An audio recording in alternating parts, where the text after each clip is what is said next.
Welcome to Shield of the Republic, a podcast sponsored by the Bulwark and the Miller Center of Public Affairs at the University of Virginia, and dedicated to the proposition articulated by Walter Lippmann during World War II that a strong and balanced foreign policy is the necessary shield of our democratic republic. I'm Eric Edelman, counselor at the Center for Strategic and Budgetary Assessments, a Bulwark contributor, and a non-resident fellow at the Miller Center. And I'm welcoming back my partner in this enterprise from his sojourn in Scotland, Eliot Cohen, who is the Robert E. Osgood Professor of Strategy at Johns Hopkins School of Advanced International Studies and the Arleigh Burke Chair in Strategy at the Center for Strategic and International Studies. Eliot, welcome back from Scotland. Well, thank you. I will spare you and the audience some of my large stock of memorized poems by Robert Burns, complete with phony accent. But I will say, for people who have not been to Edinburgh, which is where I've spent the last week and a half, it is a glorious city. It is just a beautiful city. There are a lot of interesting things to do. It's a very literary city. You know, the biggest monument there, and it is a whacking big monument, is to Sir Walter Scott. And in fact, one of the things that was fun, there are many things that were fun about this trip, and I'll get to the serious purpose in a moment, but it was to use it as an occasion to revisit Walter Scott by reading some of his Scottish novels. And they are wonderful. They're truly wonderful. Walter Scott, who was extraordinarily popular in the 19th century, became sort of known as a writer of historical romances and, one of the classics that you never read. Ivanhoe. But actually it's the Scottish novels that are in many ways the best, which are about the period in roughly the century running up to his period, which is the early 19th century. And it includes the 45 things before that, but also things later than that. And he is really the man who invented the historical novel. And you really appreciate his characterization is brilliant, but he knows the people and the places, and it really comes through. And then we visited his home, Abbotsford, which is also magnificent. And I did come back with some excellent Scotch whiskey, which I hope to share with you, Eric. Having said all that, let's talk about substance for a change. Well, I know that you were doing more than reading Walter Scott and sipping Scotch while you were in Edinburgh. Do you want to share any of what your actual reason for going to Edinburgh was? Yeah, well, I also have to say, by the way, the weather's a hell of a lot cooler than it is in Washington. So the reason for going there was a workshop, which is one in a series, which I'm running with my friend and colleague, Phillips O'Brien, who we should also get on the podcast, by the way, who's a wonderful military historian at St. Andrews, on military analysis of Russia and Ukraine in the run-up to the war and to some extent thereafter, and what went wrong. Because the fact is that the estimates of Russian military power and of Ukrainian military power and performance were way, way off. And that's, of course, we're just looking at open sources, but I think it's pretty clear it was true in the intelligence community as well. This will all become public. I can't talk about people who were there. It was a fantastic mixture of academics, retired military officers, some intelligence community people. But the one item which I wanted to highlight, and perhaps you and I can talk a bit about, I think one of the points that came through repeatedly is that one of the big mistakes that people made, and they make in a number of contexts, is failing to see the way in which armies really reflect their societies and can't help but reflect their societies. And this can be a source of strength, as is in the case with Ukraine, a flawed but democratic society where people can take initiative and so forth. Or militaries can be really hampered by the nature of their society, and particularly the Russian military, which, like the society that it's coming out of and the political order, is corrupt, hierarchical, brutal, and that affects military performance.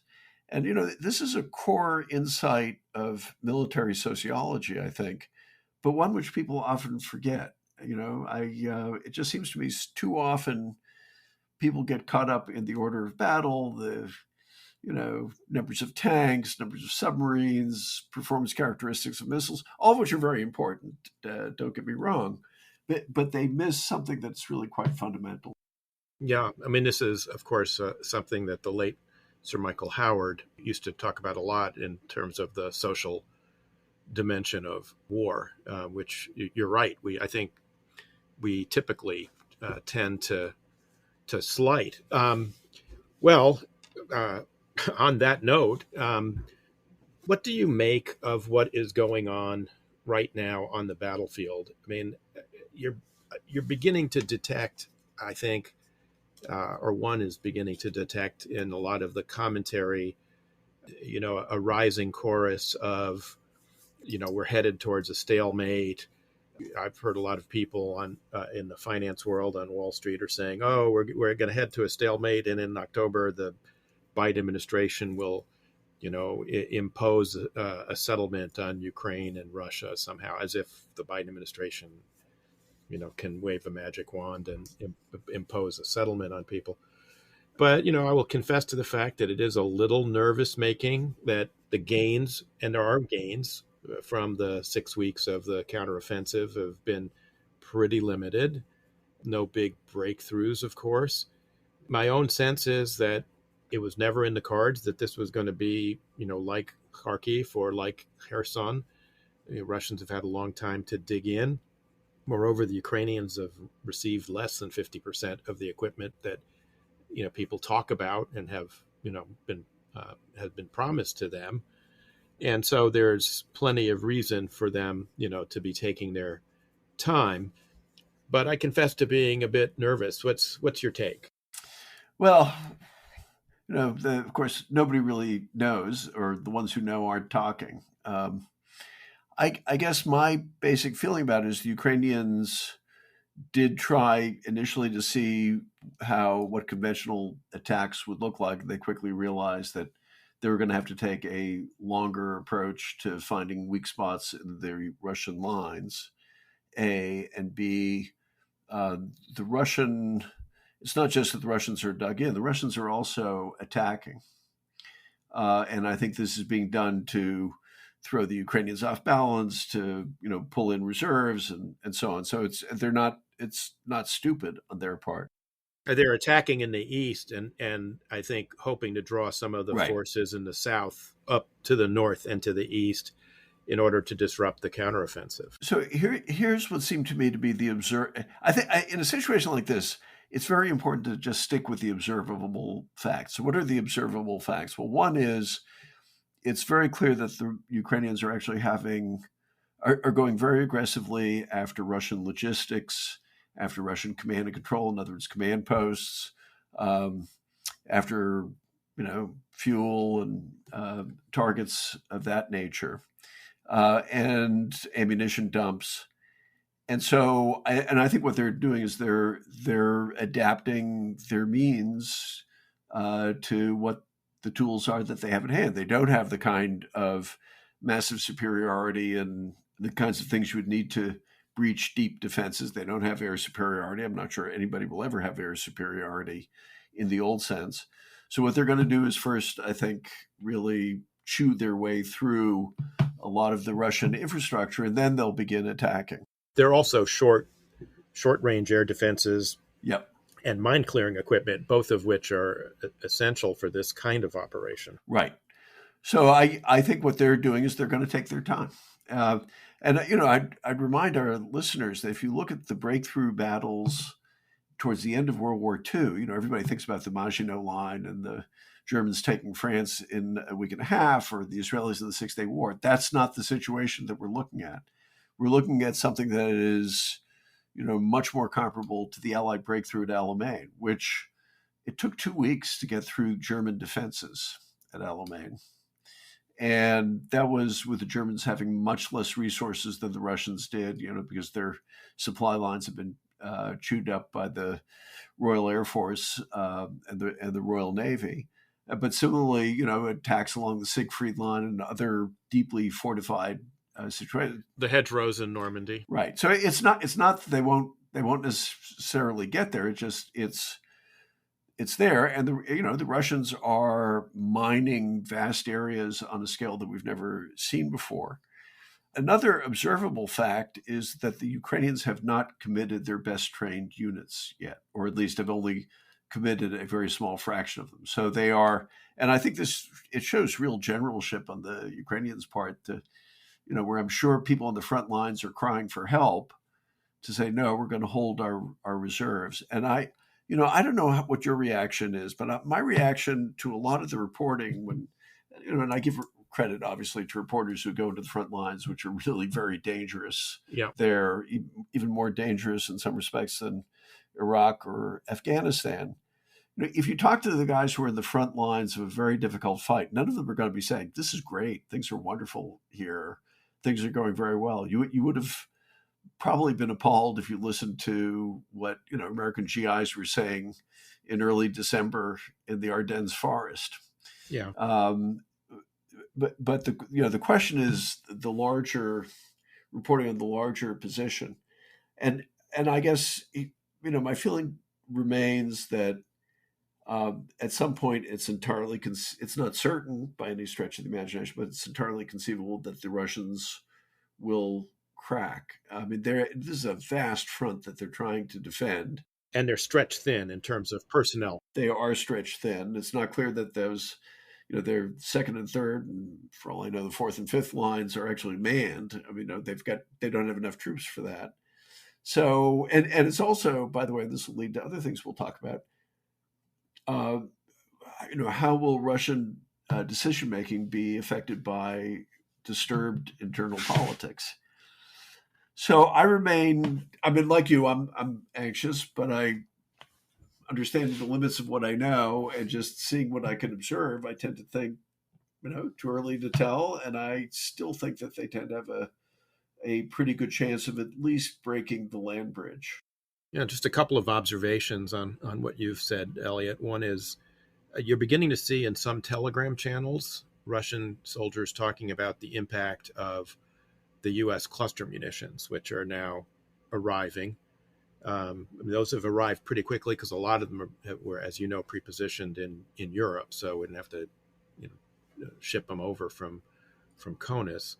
But that seems to be having an impact. I mean, it's in part just because in these artillery duels, the Ukrainians now seem to have a bit of an advantage in the pure artillery fight, even as they suffer from other disadvantages we've talked about. But that is becoming palpable to the Russians on the ground, apparently, as they get hit with these cluster munitions. I've always thought that the idea that the Ukrainians were going to do, combined arms mobile operations based on 4 months of training, given the way we train our guys to do it, was sort of fanciful.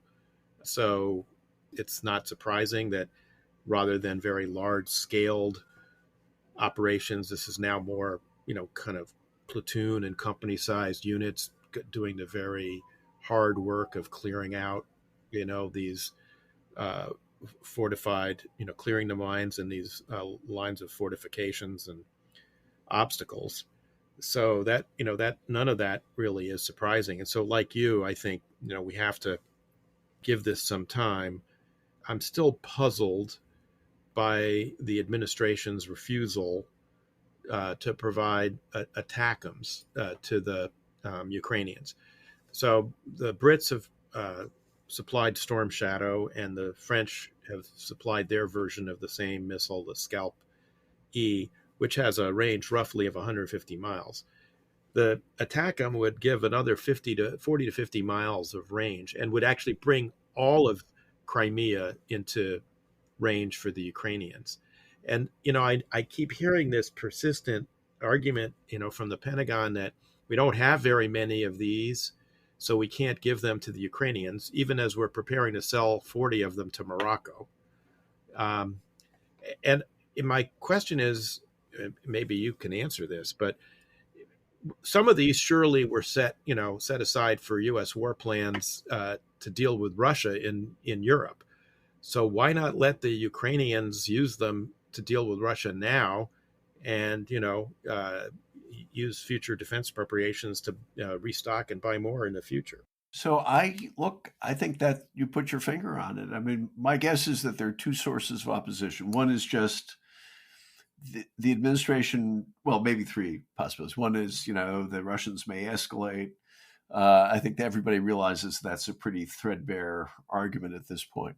I think some of it is just stubbornness, or peek at the Ukrainians for saying we need more stuff. It's just, well, we said no. We're going to show you that when we say no, we really mean no. Unlike the previous time when we said no to HIMARS and no to tanks and no to other things. But I would never underestimate the role of petulance in the way people make decisions. And by the way, it's not as though we've followed through on a lot of our commitments. One of the dirty secrets out there is we've said we're going to send tanks. The tanks, I don't believe, have actually... Still not there, yeah. They're still not there. We said we're sending Patriots. I believe we've sent one battery. Yeah, there are Patriots there, but not ones we've sent. Right. So I think sometimes the administration likes to think that if you announce something, you've done it. But I bet there is opposition coming from the military, and it is exactly what you said. Well, we need X hundred for a real war with Russia. And, the problem is you just made a strategic argument. And meaning no disrespect to a lot of people engaged in this, I think there's a lot of obtuseness there. And that kind of reasoning saying, hey, look, we're destroying the Russian army. Now, why not? That's what these weapons are for. And I think it's just one manifestation of the kind of bureaucratic inertia that we suffer from. I mean, why haven't we really ramped up production of a lot of our long-range precision missiles? Right. Yeah. I mean, it's crystal clear. You're going to need vast numbers. If you get into a war, you're going to need vast numbers of harpoons and long-range anti-ship missiles. Yeah, and long-range air-to-surface missiles. I mean, all kinds of things. And that's a clear lesson of the war. It's a clear lesson of the war. You consume a heck of a lot more of these things than you ever anticipate in peacetime. So why aren't we putting together the infrastructure for all that? And the big long-term buys? And it's a lack of a kind of a wartime sense of urgency. I think I've used the quote on the podcast before. It's, as the French say, à la guerre comme à la guerre. If you're at war, act like you're at war. But I don't think there's that visceral sense of warlike engagement now. Because the Ukrainians are at war and we're not, we're not suffering the missile strikes on grain facilities, although we may start to feel the price effects of some of this if the Russians have their way. Don't you think that we patronize the Ukrainians a lot? I mean, say, well, they don't really need them. We know what they really need. Yes. Or the worst thing that was actually not American, there was some German saying, well, we don't really think the Ukrainians are that good at operational art. I mean, the German army, which is at this point pretty pathetic worthless. Joke, right? Yeah. I know. I agree with all of that. I detect that from what I hear inside the Pentagon as well on the question of lessons learned. Yep. There is, on the one hand, people say, oh, yes, we're studying this war very carefully. On the other hand, I think there is this very patronizing attitude about the Ukrainians and the kinds of adaptations that they've made. And you do get this sense of we know what they need more than they do, which I think is wrong. I mean, the outgoing Secretary Colin Cole was quoted in the papers as saying, what they need is the fight right in front of them, not the long distance fight. Well, the reality is they need both. Right. And how would Colin Cole know? Yeah. So I mean, this is the thing I find astounding. At the moment, there's only one group of people in this world who are genuinely expert on the subject of fighting a conventional war with Russia, and they all speak Ukrainian. Right. I do take solace in the fact that although there was reporting in the Washington Post this week that there's opposition in DOD to ATACMS, and people were quoted as saying we're no closer to resolving that decision or reaching a decision to do that than we have been earlier. It's also clear, as Jake Sullivan has confirmed, that the president has said he's thinking about this, and he's had conversations with Zelensky about this. And since in this administration power is so, concentrated in the White House, I'm holding out hope that eventually this will be, like a lot of the other decisions you and I have been talking about over the last year and a half, one which will be, a day late and a dollar short, but at least it'll arrive at some point. Yeah. I mean, put somewhat more nastily, I mean, the good news is they don't have the courage of bad convictions. And so they do move, and I give them credit. The truth is, I give them credit for it. I think, by the way, what one change that's coming up, which you and I have talked a little bit about offline, is there's going to be a new Undersecretary of Defense for Policy, Derek Chollet, who we both know, and who I think probably, you and I, we both suspect is probably closer to our view of the world than Colin Kahl, who we also both know. But of course, you were the Undersecretary of Defense for Policy. So you could explain to everybody what the USDP does and why it's, and don't be modest, why it's as important a job as it really is. The job essentially is the third ranking policy job in the Department of Defense. That doesn't mean you're third in line by precedence, to succeed the secretary if some god-awful catastrophe was to befall the senior leadership of the Pentagon. But it does mean that you are the senior manager of the interagency process on all matters of policy for the Department of Defense, that you oversee all the bilateral U.S. defense relationships with other countries. You're responsible for both the articulation and implementation of the national defense strategy by statute.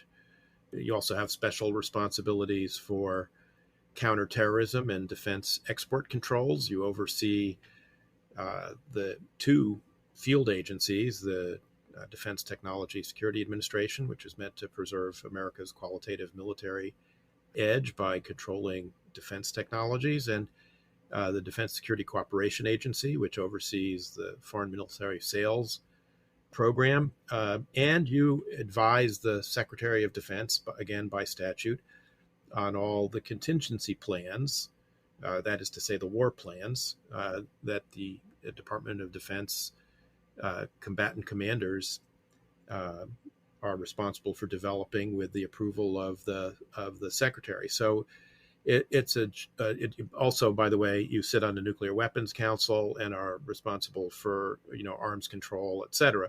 So it's a job with, and I've only scratched the surface. I mean, the DoD directive that sets out the responsibilities is kind of eye-watering when you read it. It's actually very scary, or it was scary to me when I read it before I was sworn in, because it really is. You're responsible for a lot, so it's an important job. And I agree with you. I think Derek, who I've known for many years, is a good nominee. I don't agree with him about a lot of things, as he knows from my rather critical review of a book he wrote that was published just at the turn of the administration back in the winter of 2016 and 17. But he has a lot of experience. He's a former Assistant Secretary of Defense for International Security Affairs. He's former counselor of the Department of State. The linchpin of the entire U.S. government. One of your distinguished successors in that job. He's been a senior director at the White House. So he has all the requisite range of experience for the job. He's got a terrific temperament, too. As much as I disagree with him, he's a partisan Democrat, but without being partisan, if that makes sense. I mean, he understands that the problems that administrations face, transcend partisan lines, and that people of goodwill are always trying to solve these problems, in every administration. Yeah, and of course, on top of that, I saw you fulfill this role. You are the top diplomat for the Defense Department, and since it's the Defense Department that has all the toys and the airplanes and stuff like that, you actually have quite a strong role in the making of American foreign policy. So I think it is an important thing, and I think as a voice, I suspect he will be. Everything that I saw about things that Colin Kahl said, and Colin has his strengths, was he was one of these people who was very fearful of Russian escalation, and and just saying, well, it's going to take 18 months to train the Ukrainians to fly F-16s, which turns out to be wrong by about a factor of 3, or even more. So I think it will be better on that. But as you say, it's a very centralized administration, and ultimately Joe Biden will be making the calls on this. But one thing we should note, though, which is it may be a while before Derek gets confirmed, and that is not something that is simply an issue for Derek. That is an ongoing problem because of the hold that Senator Tuberville of Alabama has placed essentially on all DOD nominations. So could you explain that to our listeners? Because I think actually a surprising number of people don't know that one senator, a senator who in this case, by the way, has not spent a day in uniform, is not an expert on national security, that's for sure, can all of a sudden completely gum up the works so you can't promote any generals, including the chairman of the Joint Chiefs of Staff.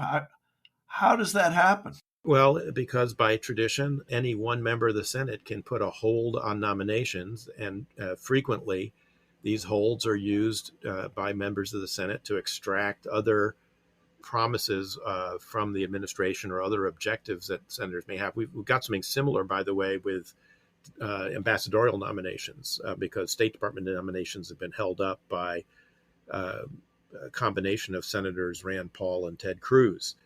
It's bipartisan, by the way. I mean, right now, the main bad actors here are Republicans, but Democrats have done this too. I have scars myself from having been held for a number of months by the late Carl Levin when he was the ranking and then chairman of the Senate Armed Services Committee. Had nothing to do with me. I mean, he told me that, he liked me, but he wanted some document. He said, I like you. I didn't like your predecessor, but I want some documents from his office. I read all the documents and I said, Senator, I'd love to give you these documents. If I could give them to you, I would hand them over right now. There's nothing in them that I'm concerned that you would see or a problem. But, because they were from other agencies of the government, they weren't controlled by DOD, and because the White House had invoked executive privilege, I wasn't even in a position to give him these documents. At the end of the day, I only got confirmed, and it's a very uncomfortable feeling, by the way. I was given a recess appointment by President Bush in the summer of 2005, and then was in that position for about 6 or 7 months. And it's a horribly awkward position because, first of all, you've got a clock ticking, right? You're like the coach in Cinderella, right? When the clock strikes midnight and the Congress adjourns, when you got the recess appointment, you turn back into a pumpkin and you have to be either renominated or you're terminated. So you've got the clock ticking. Every day you're, making hundreds of little minor decisions about things. You're acting on all sorts of issues, taking positions, and you know that you're ticking people off. There's someone with every decision you make. Someone is, a winner and someone is a loser, and the losers are going to get angry at you. It's very, very uncomfortable. In my case, in the end of the day, Senator Bill Frist, who was then the Senate Majority Leader, his chiefs were Mark Esper and then later Steve Biegun.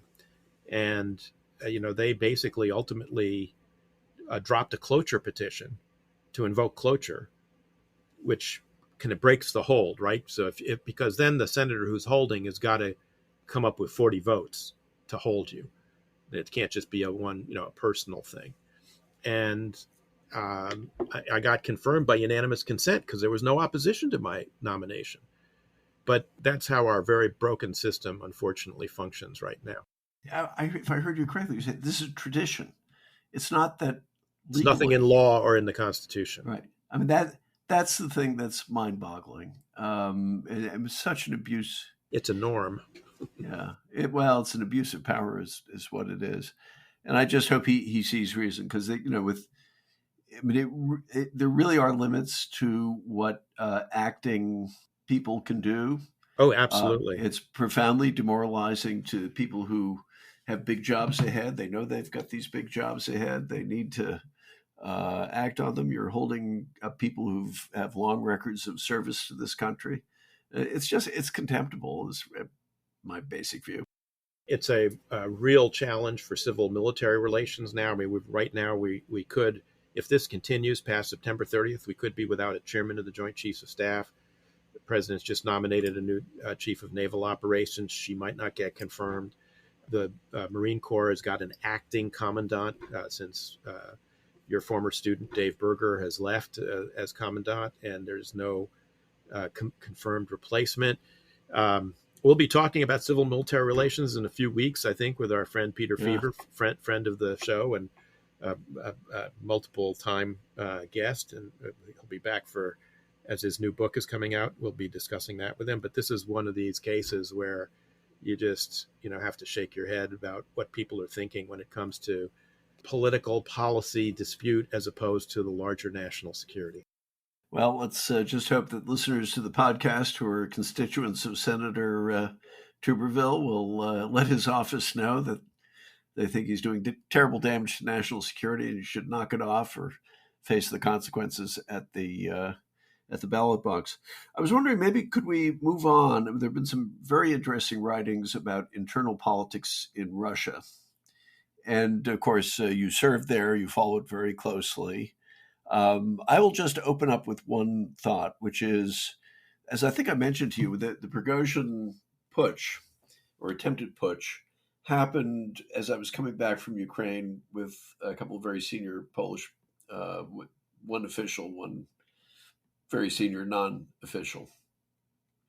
And what struck me was their consensus that, A, this is not Prigozhin acting on his own, that there are, in their words, men in the shadows who are either supporting him or maybe even directing him, and that B, Putin comes out of this much, no matter how it ended, they thought he comes out much weaker.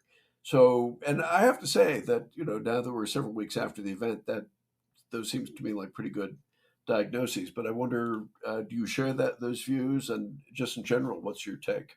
We had our friend Steve Sestanovich on, of course, talking with us about this in the immediate aftermath. And Steve was making the case that this could paradoxically strengthen, Putin's position. And I can see the argument for that in the sense that Prigozhin's, his complaint, his reason for launching the mutiny was, as far as we could tell, trying to get Putin on side in his own dispute with Shoigu, the defense minister, who's currently in North Korea celebrating the 75th anniversary of the armistice, I guess, or the 70th anniversary of the armistice. And Shoigu and Gerasimov, the chief of defense. And in that sense, those two have been sort of confirmed in their position. Their critics are being weeded out, etc. So at least in the short term, it certainly seems as if, Putin is maybe consolidating some of his position. However, it's certainly the case that the revolt has shown, I think, how frail the system is and how vulnerable it is, if not to, a coup by Prigozhin, perhaps a more successful one by someone else in the future. But it's also now become part of something that is broader, which is a purge of the military of leaders who Putin, I think, has, and Shoigu and Gerasimov have reason to believe were in sympathy or harmony with Prigozhin's complaints, if not with the actual coup itself. So General Surovikin, for instance, who is the author of the Surovikin line, the fortifications we were talking about earlier in the show, hasn't been seen in a month. Lots of reports he's being not only detained and held, but being tortured. Don't know, obviously, if that's true or not. But he was by far the most competent commander, involved in this war so far, and he's now kind of off the table, as a commander. Other commanders have been removed as well. And General Teplinsky, the commander of the Airborne, which is one of the more capable elements of the Russian military, whose fighters are actually putting up some of the best fight, I think, right now in the face of the Ukrainian counteroffensive, by all accounts. is at risk. Yeah, it hasn't been, cashiered or arrested yet, but there are ongoing rumors that he might be. So this kind of leadership churn, and you were adverting to that in your earlier comments, Eliot, can have real battlefield effects, as you know. And one of the things that's happening here is that loyalty to the incompetent leadership of Shoigu and Gerasimov is being rewarded, and competence and criticism, which could lead to perhaps more successful adaptation on the battlefield, is being punished, which is not exactly a sort of recipe for great success in wartime. And, both of us, I think, have read this article by Simon Montefiore, who has written Court of the Red Tsar about Stalin and written about the Romanovs, and very knowledgeable historian of Russia, article in Foreign Policy, in which he talks about what Putin's going through with the generals is sort of really not unique to Putin. This has got deep kind of roots in Russian history, where the Tsar has to be not only, the all-knowing, all-powerful Oz, but also has to be, commander-in-chief, and who has to be seen as a successful commander, but also has to be fearful that the military is going to, supplant him and overthrow him. And he has plenty of examples going back to the founding of the Romanov dynasty to make this point. I wonder what you make of that argument. I think it makes sense. For me, the thing that's stunning in all this is that Prigozhin is still alive and walking the surface of the earth. That Putin did not feel he could simply have him arrested. It is, it's clear that there have been purges of the military, which again would suggest, and there are other stories that have come out, all of which suggest that, there really was some pretty high level support for Prigozhin. There was another report that Putin was just sort of bewildered about what to do for a day or two at the beginning. And that report, by the way, which was in the Washington Post, was in part reported by Catherine Belton, the former Financial Times correspondent in Moscow. Who's a great correspondent. Who's terrific. And her book, Putin's People, is one of the most deeply reported analyses of Putin's system of government that I've read. And, she ended up being sued in courts in the UK by, among others, Roman Abramovich, one of the oligarchs, in an attempt to shut the book down. So that's an important story, I think.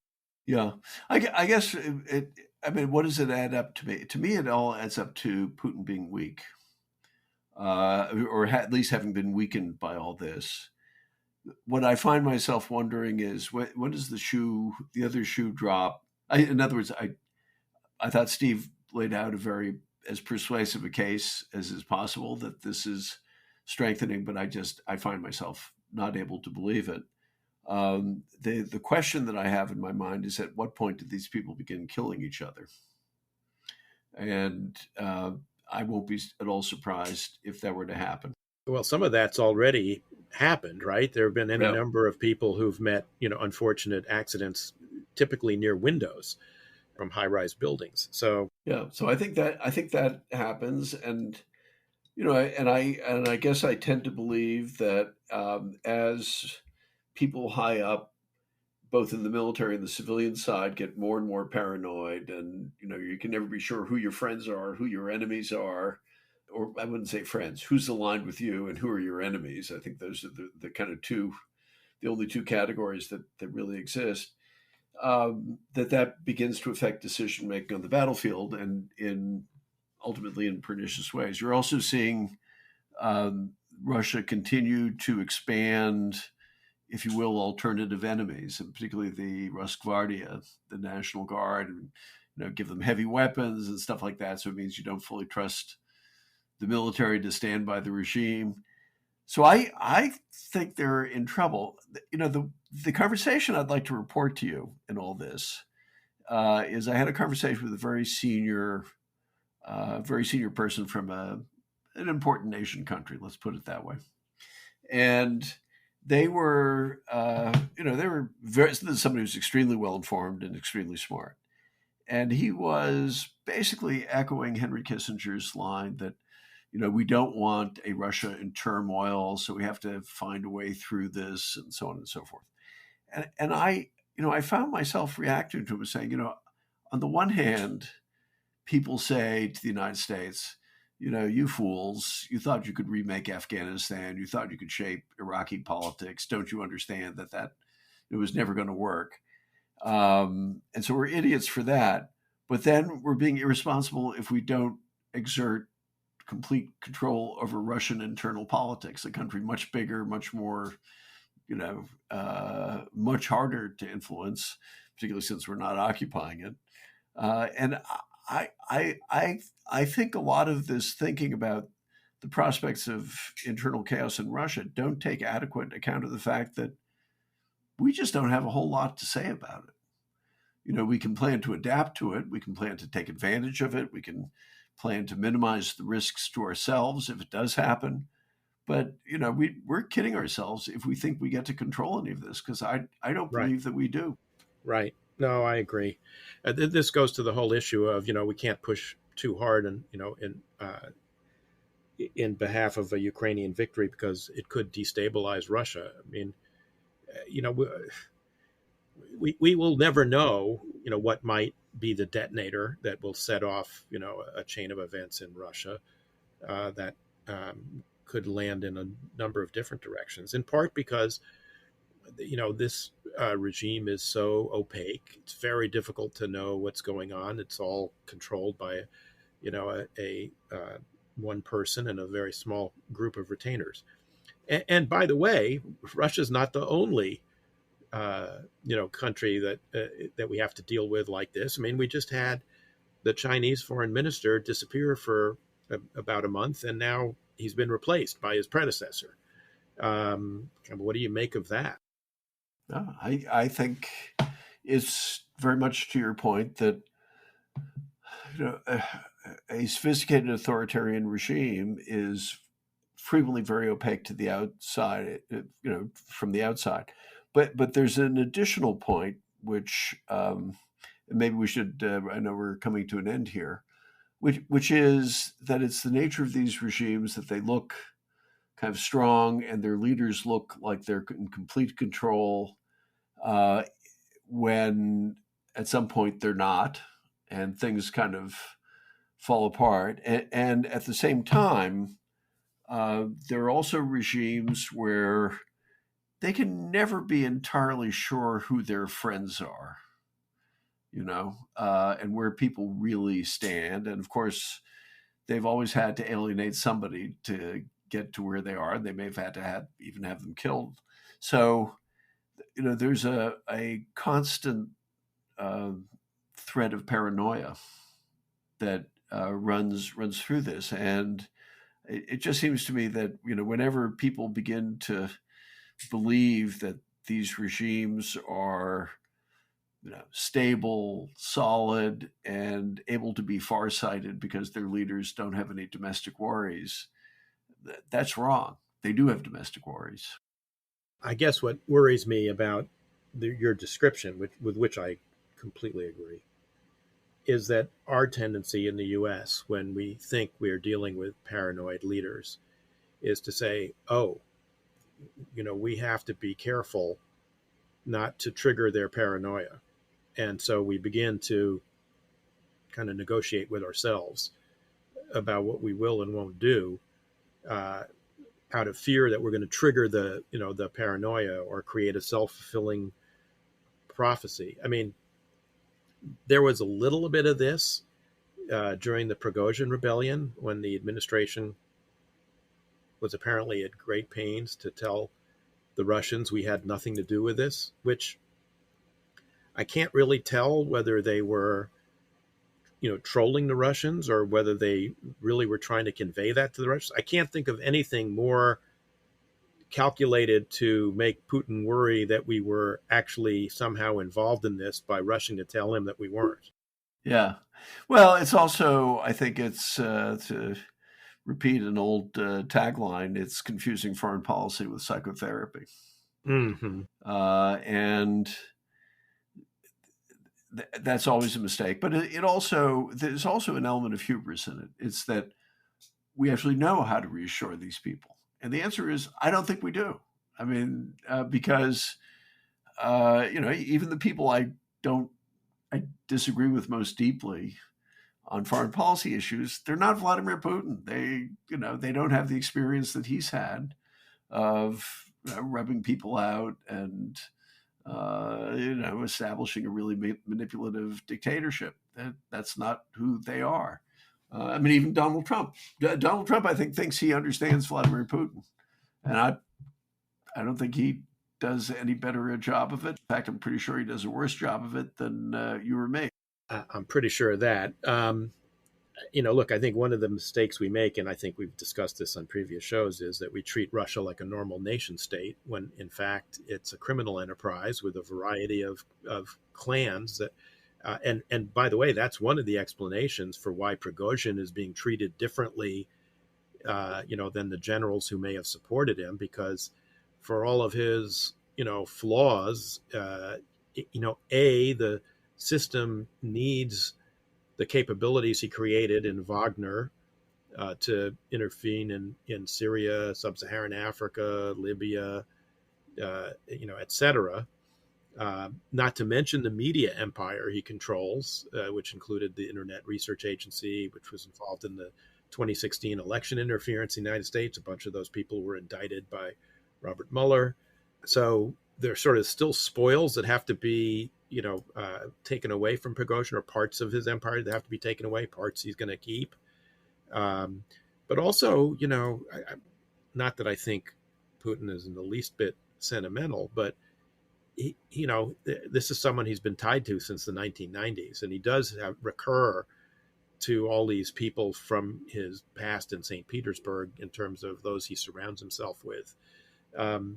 So you have to understand it in terms of criminal gang mentality. I mean, our mutual teacher, Al Bernstein, would be counseling people who want to understand, Putin's Russia to read The Godfather rather than, any academic study by, someone on Russia.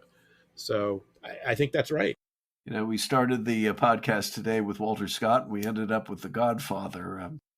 Before we finish, though, I wanted to just ask you one thing, because as someone who's, a strong supporter of Israel, I have been really troubled by, what I see going on there right now in terms of the judicial reform and the protests on both sides. Not that Israel couldn't use some judicial reform. I mean, it's obviously a country without a written constitution. The judiciary has arrogated to itself a lot of power over the last few years.